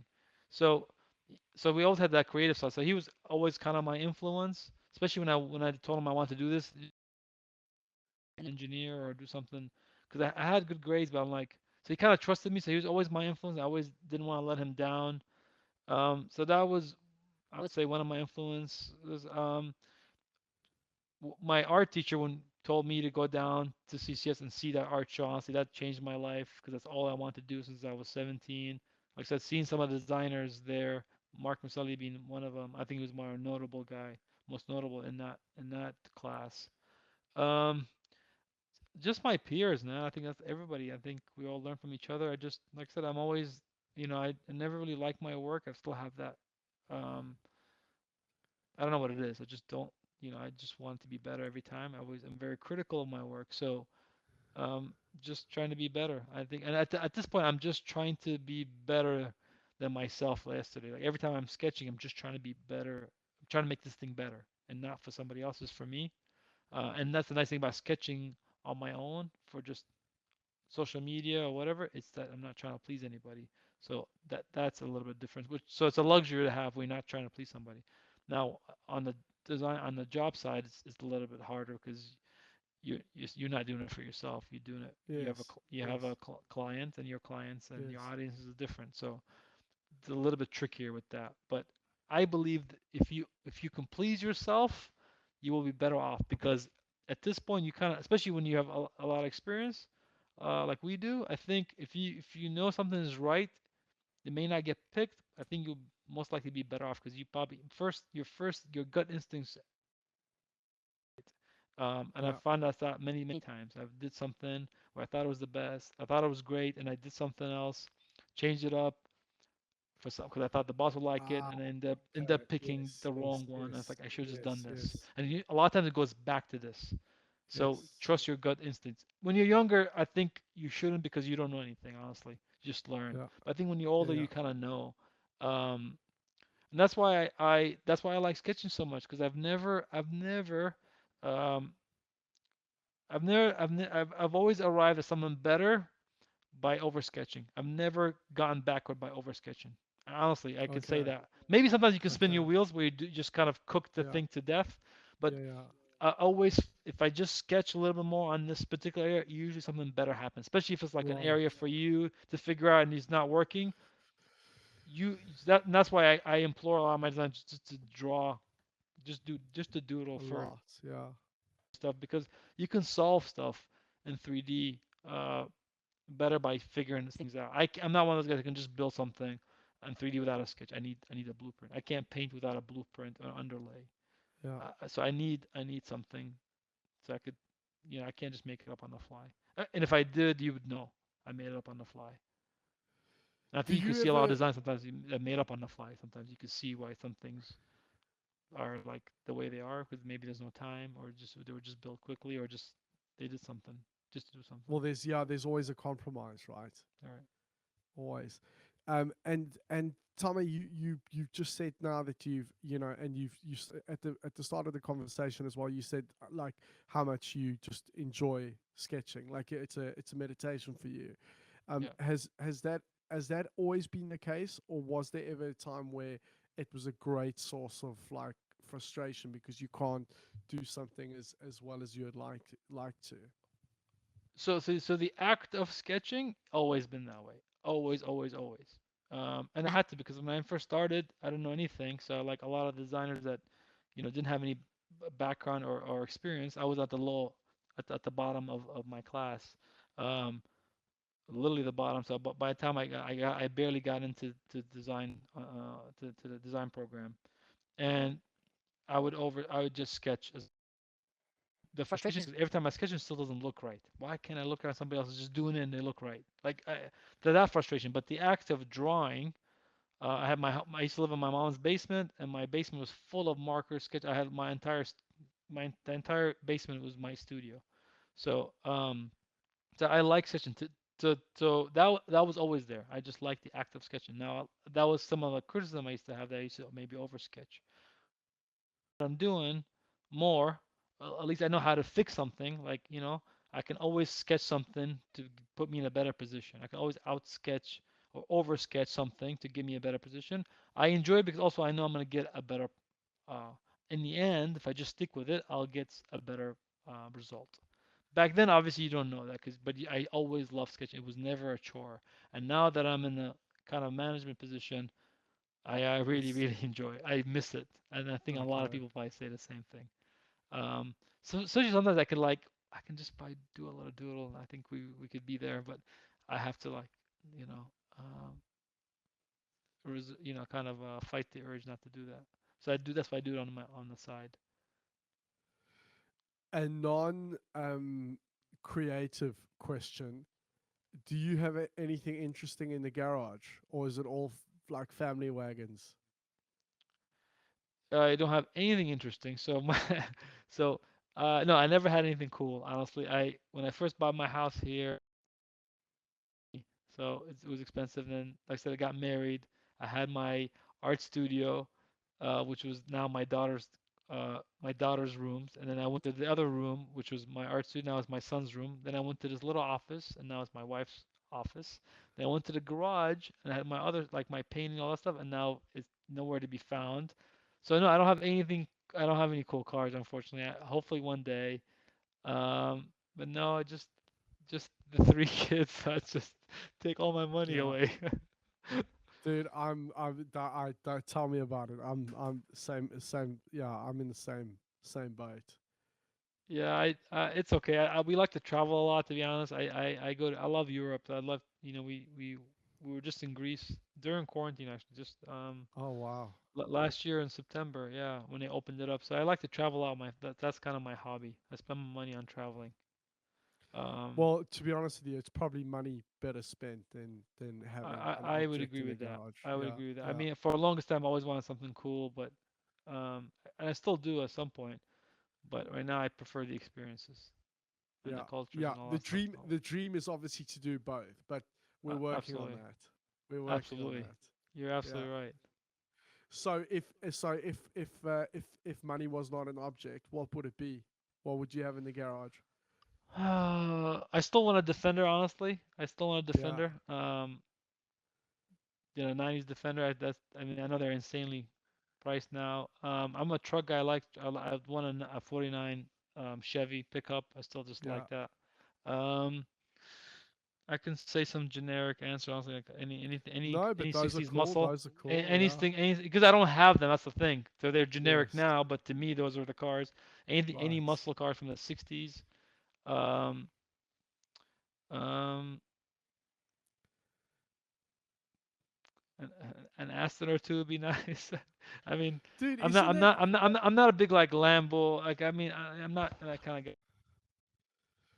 no, I'm I wouldn't but I wouldn't get like I'm an not Aventador or anything like anything new like that. I don't know why. no, fuck that. I'm reserved a little bit. Even though I have a big personality in the studio, Yes. and I like to draw provocative designs. Yes. I'm very kind of Yes. low No, key, no, so I no. don't I want the get it. I get attention. it. I get it. I get it. I'm shy that way, so I don't want anything with Yes. noise. Even if I had Yes. millions of dollars, I probably wouldn't. I Yes. would, Yeah. you know, Yeah. that's why I think defending people see like, well, that's actually $140,000 now, so you wouldn't Yeah. know it, right? If my wife was like, "What's Yes. the old car for?" Yeah. So that's part of it. But yeah, I like trucks more. I mean, again, I'd love anything fast, but But dude, isn't that irritating, right? Like, so on the subject, like you were saying about the fact that um, muscle cars are like generic now and every fucker's got them. But it's like but the thing is, you still haven't been able to scratch that itch yourself. So you right. still want it now, and now like if you had to get it, and like everyone's gonna say like, well, why do you want to get that? Everyone's got a Mustang, you know. It's like, Or well, fuck, 911, right? yeah, or Yeah, 911, dude. And that's the thing. I've got a whole list of things that like 911s are big, big, big for me. Like I'm right. a diehard 911. I've always loved them, and anybody with money now would go and get one. And it's kind of in a way, you could argue that it's spoilt it, but I would still do it. I'm like, well, I don't give a shit. It Well, yeah, was just because they're cliche doesn't mean they're not going to give you the experience that everybody else experienced. It's just the fact that your exactly, experience isn't going to be as unique because everybody has it, but it's unique to you because you've never experienced it. exactly, So like, exactly. when I thought about travel, like when I'm still against going to Hawaii because everybody went to Hawaii, but I went to Right. Hawaii and it was like But you haven't amazing been because to like I fucking experienced. exactly. It's like I just Exactly. went to Hawaii. Exactly. Same thing with Rome. Why'd you go to Rome? Well, I've never been to Rome myself, so when I go, it's amazing. It's the same Yes. exact thing. Yes, I'd love to give you For some sure. unique story so I could look cooler, but I'm also No, no. about my own experience. For So, sure. Yes. yeah, 9/11. To be fair, almost everybody around me, even my designers, have it. I just think a lot of time when you're younger, and good on them. Maybe that was their priority. They just spent their money. I would help my family a little bit. Like I said, I wanted to travel. Um, so I didn't make the effort, maybe, and now they're just out of reach for me. All those cars are out of reach now because they're so astronomically Yeah. overpriced now. But aren't they Everything, more honestly, affordable in the R- states? relative to Germany, yes, but they're like tripled in price. I mean, they're just Wow. everything's ridiculously Yeah. priced. All the boomers are just with money. At least in my time, when they were kind of going up, especially a lot of the American muscle cars, all those baby boomers that those were their childhood cars, and they had some money in their 50s, they bought them, and they. But now because of COVID, it seems like everything is stupid. Just house prices are stupid. It's just everything's just Yeah. silly. It's like Yeah. we're really weird times we're living as far as yet people have money, so they're just buying them. So I don't know. I have no explanation. It's just no, can't afford it. Dude, I always sometimes feel like I was born at the wrong time, with Right. regard to that. It You were feels like you're too old or too young. You yeah, missed it's something always by one thing. yes, exactly. Always, always, always, including the time that I graduated as well. Because it's like I finished in 2009. Recession was in full swing. Nobody was hiring, and then like when they started hiring again, then they kind of like just overlooked our year and they were like, oh cool, we'll take this year's graduates. And I was like, no, no, no, no, no, hold on, you forgot about us. And Right, right. in so many respects. I mean, I'm grateful that I grew up in the '90s, but yeah, I don't know. There's a lot of things that haven't necessarily worked out. So it is what So it is. That's life. you grew up in South Africa? Yeah, You're yeah. born in I'm South Africa? born and bred. It's South African. Yes. Where about? The Garden Route on the south coast. So What's the major city next to it? Is that a major what? It's city? I Cape mean, Town. Cape Town would be the. It's like okay, slap bang in between Cape Town and Port Elizabeth. okay. Is Cape Yeah. Town the biggest town or is Johannesburg? No, Johannesburg is bigger. Yeah, but Cape Town is it's weird. We've got two capitals, or we had two capitals. I can't keep up, but we used to have two capitals, two houses of parliament, and that used to be not Johannesburg but Pretoria and Cape Town.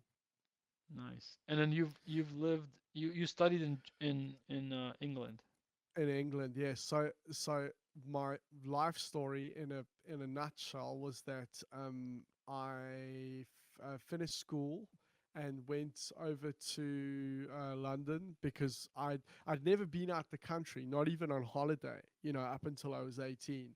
So me and a group of buddies, and it was literally, so we now on the 24th of February. It was the 20th of February, 2002. So Wow. it was literally 20 20 fucking years years ago. ago, Wow. where I, got on the plane, fresh faced, 18-year-old with like, 200 pounds to my name and went to like, one of the most expensive cities in the world. Yeah, so went over to London, had like a gap year for, um, yeah, spent a year there and still with the hope of like working out what I was going to do. And then discovered car design, and I studied in the UK, worked there for a bit, Jaguar, and then went over to Sweden to work for Volvo, and then we came to Potsdam, and I also spent, yeah, we lived in, my wife's Polish, we lived in Warsaw for a year as well. So those are the, yeah, and now we are still in Potsdam. So are you a VW then? I was, but not anymore. Okay. No, Okay. they basically, when everybody that wasn't permanent got kicked out during COVID. So, um, which was at the time a difficult pill to swallow, but in hindsight, it was a great thing to happen, and I will endeavor not to go back to an OEM if it's at all possible. Nice. So yeah, and it forced me to do this. I'd been wanting to do this for a while, and it had kind of been on the back burner, and then I had time, and I finally started it, and I'm obviously, I'm working full time as well for um another company as well remotely, but Oh, nice. and it's a lot more enjoyable than OEM life. Yeah, because I am very interested. I was intrigued by the podcast. I listened to a few of them when you showed me, and I've seen the pictures before. I liked your main picture with with the kind of the sketch. So I've seen that on Instagram before. I've Okay. seen because I remember one time Arthur put a picture of him being on the. I remember that. So that was already I already knew the logo. Let's just say it was really interesting, and I Yes. just couldn't make it out. And I was listening to a couple of things really quickly. I think the last one was Luciano, I think. So that I listened to Yes. that one. Yes. Yes. So, Yes. but it's Yes. like how so how did you do that? Like it just looks so professional and organized, and like for Well, me as a creative guy, it's like that's just something like I wouldn't be yes. able to do. I'm just But interested in how did what? you go about doing that? But sorry. But how about, how do I go about doing what The exactly? Like podcast, the the podcast. actually I'm sorry. starting it. Yeah, yeah. Um, I you Or know just what it's thinking we would do that, and it looks now. Actually, when did you start? And yeah. I guess I'm very so curious because I it's could something new to I'll me. I no, I could I guess I haven't really talked about this publicly, but honestly, I and it I'm not I'm this is no word of a lie. It was like 4 years ago. I had this idea for an online learning platform. I wanted to do like an online learning platform for car design because I'd like worked in all these different studios, and I'd worked with like people that I consider to be the best designers, modelers, viz artists, etc., etc. And the plan was that I was going to build this platform, and I also wanted to, in parallel to that, do this podcast as well, so that we would have something to kind of cross pollinate. um, but I also recognized that there was a lot of information missing from the like for people wanting to know more about the industry. Like, there is there's a ton of promotional marketing bullshit things with big fancy directors talking about the latest A3 or 2 series or whatever the case is. But there was just still like 10 years ago there was no information, and now there's too much, and it's like sifting through all of that shit. And I just and there was also, it was just still so mysterious. So I wanted to have like these kind of super down to earth conversations, um, and that was kind of the impetus for doing a podcast, and never got round to doing the online learning platform, primarily because like every man and their fucking dog have decided to do it when COVID hit, and and I might still do it. I don't know. But the idea was to get the podcast going, and then and we would start building the online learning platform. But um, who knows? It's still on the back burner. But like kind of other things have started happening as well. Like we've just made a film, and a couple of companies are really interested in commissioning like a series of films for us as well. So that's something we're looking into, and and I can't quit the day job yet. I'm still working full time, but in very to like how did we start? I um I met a videographer, a local guy who is also South African, and I spoke to him about this idea, and he basically was really interested, and we've kind of formed a partnership, so to speak, and he just kind of yeah, I don't know, he believes in it. So we shout out to Klaus. He's the guy that edits edits this episode every week. But in the beginning, we were doing everything in person. So all the early the I think the first 12 episodes or something like that have all literally been filmed in person, and that was the plan, right? Which obviously would, in hindsight, would never have been sustainable. But we just um I started out with a guy that I knew.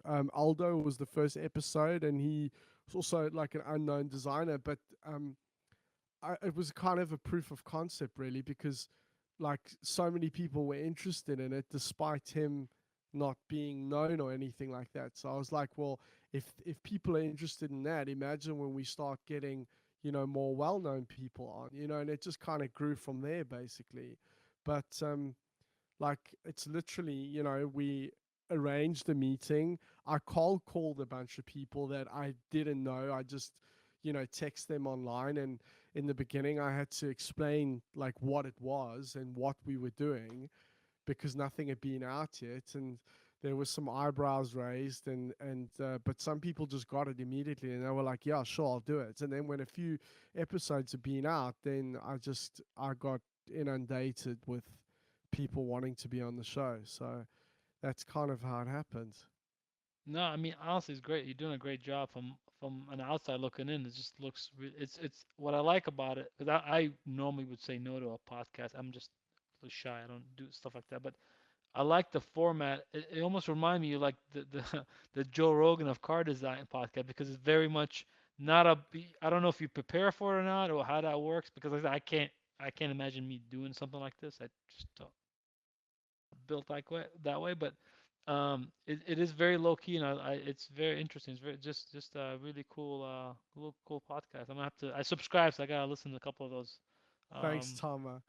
I mean, so dude, it's really that's cool. honestly that's probably the biggest compliment that I could get, because I fucking love Joe Rogan, and he was, I mean, he was a big inspiration for this. Like I wanted to, obviously, I mean, he's amazing, and it will never be that because I'm not him. But I wanted to have that kind of, you know conversational element where it isn't this like Q&A format. Right, Like right. I didn't want it to be car design news. I didn't want it to be fucking whatever. I did It's Yeah, not yeah. CNN. And I'm Right. also, I'm not I'm a fucking alias modeler with an internet connection. I'm totally not media And, trained or anything, and and we're and all I just introverts too.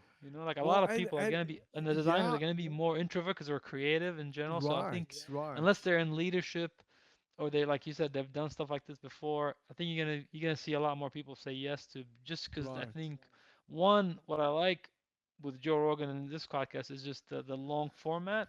So yeah, which is good, over an hour. It's not 20 minutes, so people can just kind of let their hair down and then speak, and it's just off the cuff. yeah, And I think that was the brilliance of Joe Rogan. A lot of the people he brings on personally, I either have a wrong misconception of them, or Yes. maybe I like them, but I like them more featured. And maybe I don't like Yeah. them on their own. I don't like their own podcast. It's like a musician. Yeah. Sometimes I like them featured, not their own Yes. music Yeah. all the Yeah. Yeah. time. Yeah. There's Yeah. a Yeah. little bit of Yeah. that. They do better when they're structured. So they give Yes. you their instead of them talking for hours Yeah. about Yeah. nonsense. So you actually get the best of that person. Yes. Um, it, it was good examples. Elon Musk, right? He's not a South African, right? Sorry, not a great speaker, but he's brilliant, right? I think he is at Yeah. Yeah. least. Yeah. But he's not a Yeah. great speaker. He's not like Mr. Like Yeah. Yeah. not your typical kind of CEO. But then on Yeah. the Joe Rogan podcast, again, they do all kinds of stuff. But it was Dude. brilliant. 3 hours. I can listen to Yes. it. No. So Yeah. as I'm doing this with you, I'm thinking the same thing. But I remember when you reached out, I don't know why I just said yes because it was like the way you laid it out in the email was just really well structured and very clear. So I felt good about doing it. But also like everything I've seen so far, like I said, your image is really cool. Like it looks very put together, well put together. And I was Well, just I like, want. I was just curious, like wow. And I knew you said you're a digital sculptor. I'm like, I can't do that. It's amazing. That's cool. Really But cool. dude, it's kind of become, yeah, I don't know, it's become this monster that I can't put to sleep yet. Um, Yeah, you I don't know, shouldn't. dude. I had to. It's also why I had to take a break in January and February just to get on top of everything because there was it you know it's a it's kind of a full time job in its own right, and we still, yeah, like balancing everything, with and on top of that kids as well. It's just it's very difficult, um but I don't know. I wanted to do it. I wanted to do it properly. I wanted to. I wanted the format to be like in the in the vein of Joe Rogan. Definitely. That's that's what I strive to be. Well, I mean, strive to be. That's what I wanted the format to be. I wanted to be long format, and so that nothing can be taken out of context. I wanted to have conversations with um, like known and unknown designers and sculptors and modelers and whatever, and if you have somebody that's super well known, then to not ask them the same shit about the fucking 5 series, but like, what was Right. it like growing up in Morocco, or how did you like come from the slums of India and become, the biggest, how did you navigate that, Right. your this monster career of yours, or why have you chosen um a particular style of doing things, just questions that are not often asked by um other professional organizations that keep asking the same boring shit, Right. basically, Right. And you kind of oftentimes being in the industry for as long as we have, you get the same kind of answers. So it's almost nobody really wants to hear that. Sometimes I feel like I mean, there's a time and place. Like I said, I just did some media in Detroit last week and then the week before, so it was a lot of media yeah, stuff. That, yeah. but to them it's new stuff. But I think within the industry, you just know that people listening know the stuff already. They Well, just dude, know. this So is, it's not. yeah, that, It's yeah. I you was know what I mean? I Like your audience is also for the most part, not to say professionals, but like also are familiar. At least I would think, Yeah. But then it's I more mean, it's more like learning things that you didn't know about a particular person that you even know. You may even know for a long that's the time. thing. So That's the thing. Yeah, yeah, yeah. I mean, this was something as well that I keep getting messages all the time, saying like, um, uh, uh, from professionals, saying like, oh fucking hell, I didn't know, um, Frank was, I don't know, this a and that, keen yeah, badminton player, or or he, grew up in South Central Los Angeles, whatever, yeah, yeah, and that's one element, but on the subject of like being introverted, I mean, I think it's inaccurate to say that I'm an introvert, but I mean, I I am also, fucking I do have an introverted tendency as well as being this loud, outspoken person, which but if somebody was to interview me, I don't know that. I mean, I wouldn't be very interesting. I don't think, and I wouldn't be that keen to do it. But but if it was in this kind of format where we have a kind of it would make me feel more comfortable, and that's also what I try and do. But when I started this, I mean, I would be lying if I said I wasn't sorry, if I wasn't fucking terrified, even though I was speaking to people that I knew, I was like, fuck, I literally, those first 3, 4 episodes were like, I mean, maybe even more. I was fucking nervous, and then in hindsight, you think like, what are you nervous about? You're talking to somebody, yes, there's two cameras there, but you don't think about that until it's like published, but I can't go back and listen to this stuff because I can't hear myself talk. I just it's horrible. I'm the same way. I can't even look at my own work when it's published, or even listen to myself, on the podcast. I don't know if I'll listen to this one. I'll try, but it's like it's just hard to watch yourself or listen to yourself because it's Yeah, like that's not how I sound. I sound a little yeah. less, stupid in this. Well, I mean, dude, the thing is, there's we also don't realize it, right? But in the end, the thing that kind of pushed me over the edge was just like, um, uh, you wanted to do this, so fucking do it, and you and also, I knew how much value this would bring to some kid that is maybe stuck in a country that doesn't have car design as a course, or or even somebody that's enrolled in some big fancy course but still kind of feels lost. I knew there was a lot of value to be given there, not necessarily by me, but by just having these conversations.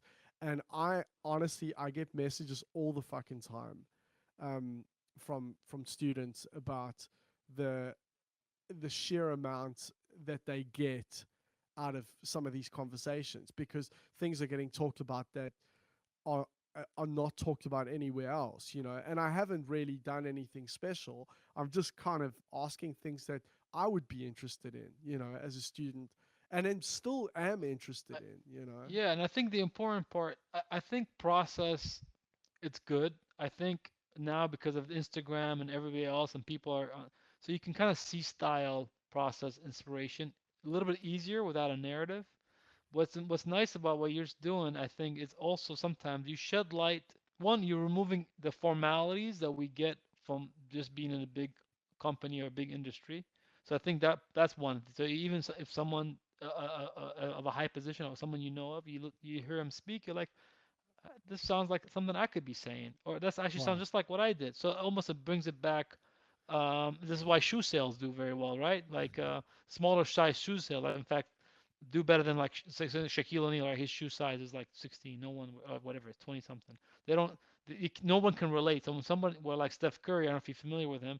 He's more of an Yes. average size, say, even though he's 6'3", but he's average size. So his shoe sales are higher than someone like Shaq because of relatability. So I think a little bit of that where you kind of you're breaking down those barriers. You listen to, I'm gonna listen to some of those. So some of the people are just obviously in a higher position, but I would imagine they were saying similar stuff to something I'm saying. So that also tells me that if somebody else, a younger kid was looking up to me, listening to what I'm saying, he has similar experience or understands what I'm saying, he can believe this, it can happen to him, just like I Yeah. can believe this can happen to me at different Right. levels. So it brings Yeah. that's what I'm saying. It brings down that it breaks down the formality of our business, which you're doing, which is good.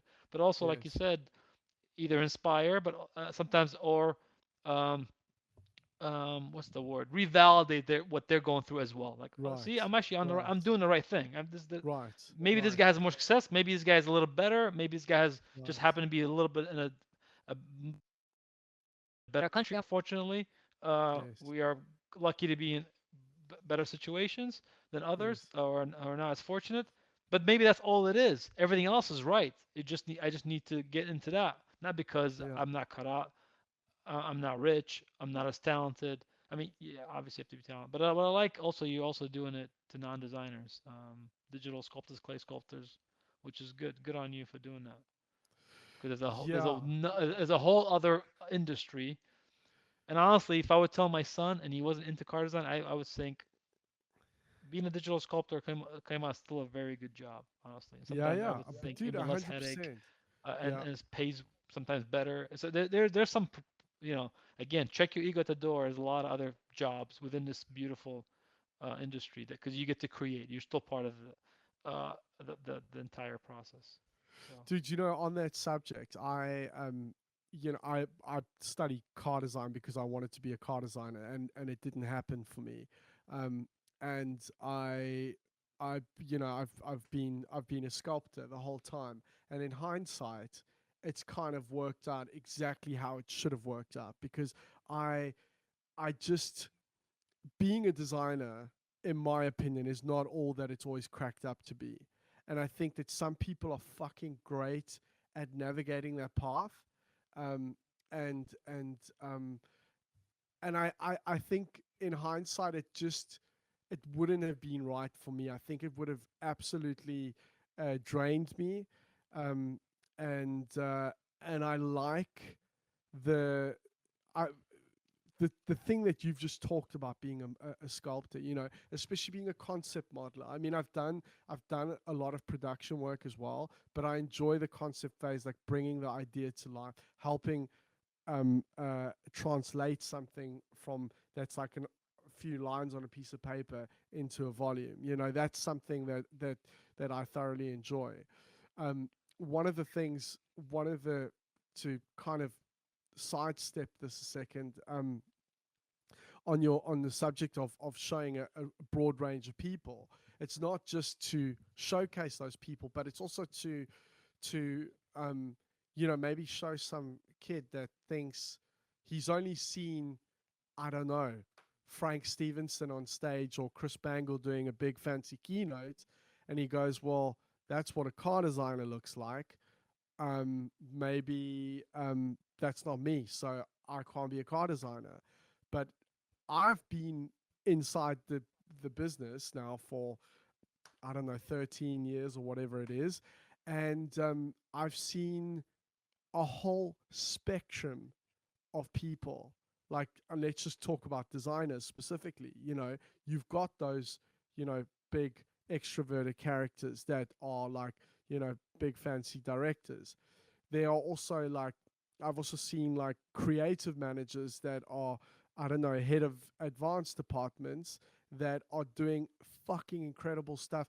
I've mentioned him before. A guy like Matt Bevan, for example, from Jaguar, designed the CX-75 concept car. He designed the F-Type. Nobody fucking knows who that guy is.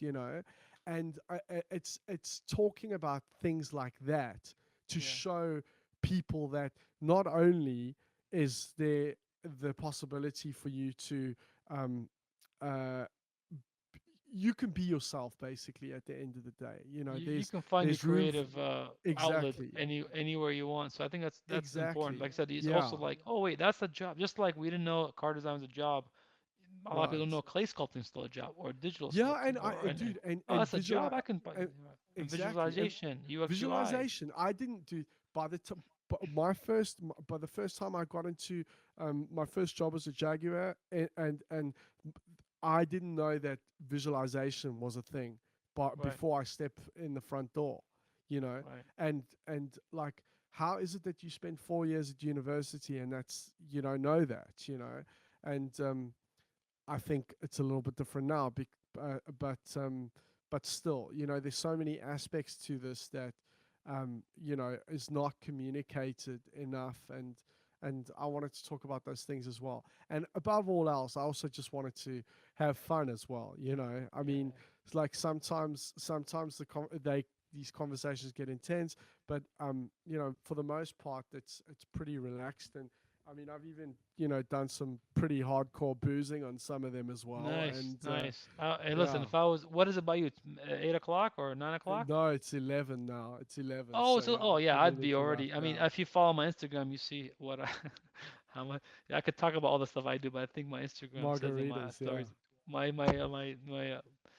rum and tequila. I do drink that at night, and it's like cigars is a big part of my lifestyle. So that's the big thing that's what I do to Nice. unwind at night. So, um, I mean, during COVID, we did that. I literally did the virtual happy hour, which I was if you had told me a month before COVID, I would say that's the stupidest thing ever. It makes no sense. What do you mean? I'm gonna inside and drink with people I could be drinking outside.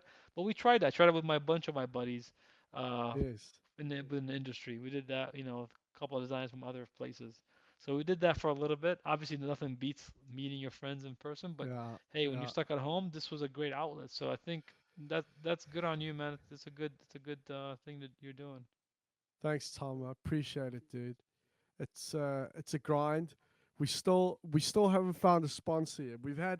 We've again interest, but we haven't signed the deal yet. So we need to, yeah, we're still looking for a sponsor. So if you know any well-heeled people that want to throw some money this way, hit me up, Sure, we'll do. I'll post it when you post it, for sure. dude.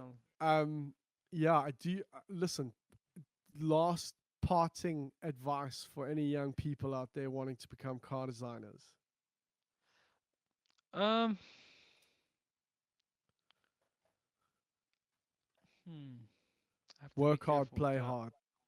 Well, yeah, obviously be yourself. All that stuff matters. I just think trust your gut, trust your instinct. I think what you had said was really important, especially from someone who's you said you're not doing car design. Is that it's not as all cracked up to be. But if you still know all the challenges, you still know it could suck. You still know all the hard work, and you still want to do it, then I would say it's probably for you. I think the very first thing when I first started and we got into car design, our professor John Steiner, who was just a miserable old guy, would tell us basically you're not gonna get a job, you suck, all the other stuff. People were crying, and it'll take you 3 times as long to do something. It was just like the most horrible thing. First thing you start, and I still want to do it. So basically, if it's in you, I think only you know. But there's like I said, there's just do it your own way. But I would say just check your ego at the door. You'll go a longer way, in my opinion. Just always assume your stuff isn't good. I mean, listen, pat yourself on the back every once in a while. But I think nowadays, not on the back with just a post with a bunch of likes. Just you got to be Yes. careful with that. I really do. Because I think beauty in car design is not going to go away just because there's more awareness of it. What looks Mm, good today will still look good years from now. It'll just maybe different aesthetic, but there's still gonna be a desire for look at the Tesla, right? They're the first EV car, luxury EV car, but the cars are still very well proportioned, and at least the Model yeah. S, they're handsome. Yeah. So it's not like they're revolutionary in design in that sense, even though the car Oh no. company No. is. So, and I'm a big fan of the company. So, um, just like I said, I think I would say hard work, but check your ego at the door. I think it's the best thing I could, best advice that worked for me. Cool. Tama, thank you very much. I really, really appreciate it. I'm glad we got to do this. And also at relatively short notice as well. So awesome, dude. Thank you. Thank you, Sam. Thank you for doing it. I appreciate it.